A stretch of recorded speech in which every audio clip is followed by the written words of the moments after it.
where the technicality of the double jumps and everything else you were able to have. I think we're good. The technicality of everything else you were able to have in the old match, in the old game of Melee around the double jump is sort of removed here in Ultimate. You can't really do much of the tech that aMsa, you know, is well known for in the game. So if the tech ain't there, you might as well move on to the next character, and that next character is the Roy. We'll have to see how it goes up against Kamuko's little Mr. Terry. 3, 2, 1. Alrighty. Starting off run around on PS2. Lots of space to work with, and a lot of space going to be made up by the backwards side B on Terry. Once again, getting a jab on the side. As he aMsa gets off ledge.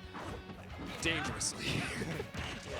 You don't really want to jump there, because like, luckily it didn't spike. It did look like a lot of damage, but he could have died there. Yeah. He's very lucky to be able to hold on to the stock, because, I mean, Kamuko being very good to read that jump there in that position. Just obviously not positioning the spike just well enough. Once again, goes for the same read. Hoping that aMsa is going to jump again. He jumps for this third time, but going at it with a forward air this time, so able to hold on. Okay, well. Yeah, really aggressive start from Kamuko. It's kind of how you have to play the character, you know. Terry allows you to be more aggressive around characters, especially surprising as a character like Roy. You think you wouldn't want to be as aggressive against the man with the fast sword and the armor, which we see here, but just the movement that a lot of Terry's moves allow, especially that crack shoot, kind of makes it so this up B hasn't been an issue the entire time. Yeah, like as a sword character, like most of them can like wall Terry out, but Roy wants to be like really up close, so it's like a little counterintuitive. You see a character swing himself once again, jumping off of the ledge with the forward air. I think he's found his ledge get up option for now. Obviously, Kamuko wanting to be there to react to whatever the option is. Reacting to the match there, getting the armor. But he wants to be able to react to what aMsa's doing.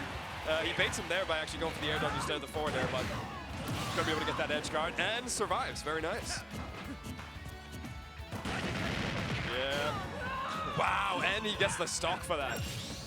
That thing's like invincible, right? So if he swung, like it would have still beat him. Just another one of these good reactions from Kamuko off of the aMsa trying to approach around the ledge. So he's playing really well in that position at the moment. First one of these up Bs I think I've seen aMsa get it out of shield. It's a great move to have access to. Not able to get the full extension of that side B there with surely been a stalk, but it's time to take some percent. And actually, while I mentioned it, aMsa's done a really great job to bring this one back. Brought Kamuko all the way up to a good amount of kill percent. Just got to be a jab back here near the ledge. But Kamuko's not going to have it. Gets the F-tilt to Buster Wolf. That's a confirm, baby. Damn. Okay. Yeah, Kamuko has been doing like really well recently. I think yesterday he was like at like Tatsu, I think. Oh, really? Yeah, in The SSBU one, right? yeah, that one. Yeah, he was doing really well too, I think, there too. So aMsa keeping up is like a really good like sign. Like I'm pretty amazed. No, I'm super happy that aMsa was able to keep up even with the toughest of the competition. We've seen Kamuko, like, has he made top 8s in majors? I can almost be certain. Majors? Maybe not majors, but in like the bigger tournaments. He's a name to be feared within the Japanese scene, and here's why. Already going off, and he doesn't get the spike on Roy, but aMsa recovering in the wrong direction and then not able to drift back. That was a very odd interaction there. You have a lot of ground to make up, and he's making it up quite well right now, getting the side B, doing the upwards motion on the last hit to try and send Kamuko into the air, but he's straight back down and gets clean 43%. He's upbeat, man. How do we feel about him? I mean, it's like interesting, like watching like aMsa like just up B, like he knows how good like the up B onto the platform is, which is like it's kind of unusual because like I was like expecting like just good neutral interactions, but like he just knows like what's good and what's not, and like. I mean, if you're gonna play a character in this game, you gotta know the good neutral and you gotta know the cheese. You have to know both.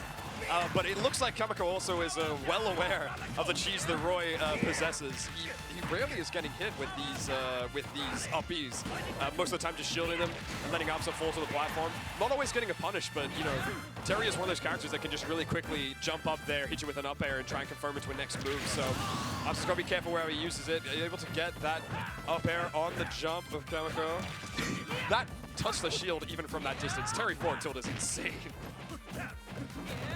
Okay, we're just poking to the shield, and here it is. Tries to get the punish, but this time aMsa dropping down through the platform. We're mixing up our option. It's good to see, but we need to mix up there. If we get that nair, we're going to confirm into a lot of hits. Oh, no. Good old ass hitbox of the down tilt comes in handy every so often. But here comes aMsa, swinging for the fences. The fences aren't getting hit. We're parrying instead, and the full charge on that rising tackle, but that's going to be it. There's a good amount of neutral there up until the last moments, but it was just Kamuko was able to find. I feel like anytime aMsa was getting hit, though, he was taking at least like 40%. It's really hard to find yourself outside of Terry's combinations, especially when it's being piloted by one of the best.